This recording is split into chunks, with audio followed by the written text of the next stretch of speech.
নওগাঁর মহাদেবপুরের নবম শ্রেণীর ছাত্রী সেতু খাতুন ১ বছর আগে বিয়ে হয় পাশের বদলগাছির রনের সঙ্গে। বিয়ের সময় যৌতুক হিসাবে বরের হাতে নগদ ২ লাখ টাকা সহ দেয়া হয় সংসার সাজানোর মূল্যবান আসবাবপত্র। কিন্তু বছর পার না হতেই আরও টাকার জন্য তার উপর নির্মম নির্যাতন চালায় স্বামী। গত ৩ জুলাই সেতুকে হত্যা করে লাপাত্তা রনি ও তার পরিবার। গত ৭ মে একই ঘটনার শিকার হয় নওগাঁর বাচারি গ্রামের রেমি খাতুন। যৌতুকের কারণে পিটিয়ে হত্যার ঘটনায় স্বামী ও শাশুড়িকে অভিযুক্ত করে মামলা হয়েছে আদালতে।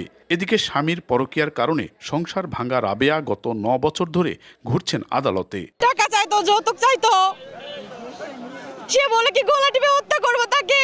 এই তো ৮ দিন আগে কাপড় চোপড় দিয়েছে, ৮ দিন পরে আমার মেয়ের নাচ দেখছি। কি জন্যে? নারীর একটা জীবনে একবারই বিয়ে হয়, তাই না?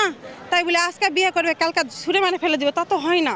নির্মম ঘটনার দোষীদের বিচার না পেয়ে ভুক্তভোগী পরিবারগুলো পুলিশের ভূমিকা নিয়ে তুলেছেন প্রশ্ন। তবে পুলিশ বলছে অভিযোগ পেলে ব্যবস্থা নেওয়া হচ্ছে।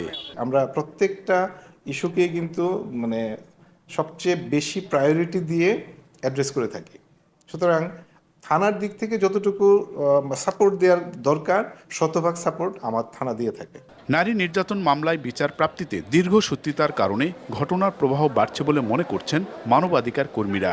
আর আইনজীবীরা বলছেন ছেলে মেয়েদের বিবাহ বন্ধনের ক্ষেত্রে উভয় পক্ষকে আরও বেশি সজাগ ও সচেতন হতে হবে। আইন শৃঙ্খলার যদি একটু সচেতন হইতো এবং একটু এই আইনের যে সঠিক ব্যবহারটা প্রয়োগ করতো, তাহলে কিন্তু এই ঘটনাগুলো ঘটতো না বলে আমরা মনে করি। এই যে নির্যাতিতা বা ভুক্তভোগী নারী, তাদের সুষ্ঠু বিচার দিতে হলে মামলা গ্রহণ থেকে বিচার পর্যন্ত অভিজ্ঞ, দক্ষ, যোগ্য অফিসারদের নিয়োগ করা খুবই প্রয়োজন বলে আমি মনে করি।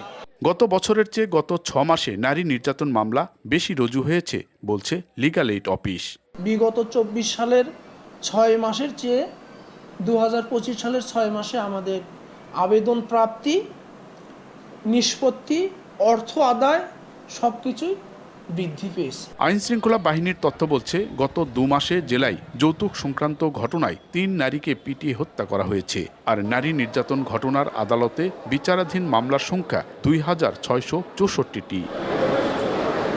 এমআর রকি, সময় সংবাদ, নওগাঁ।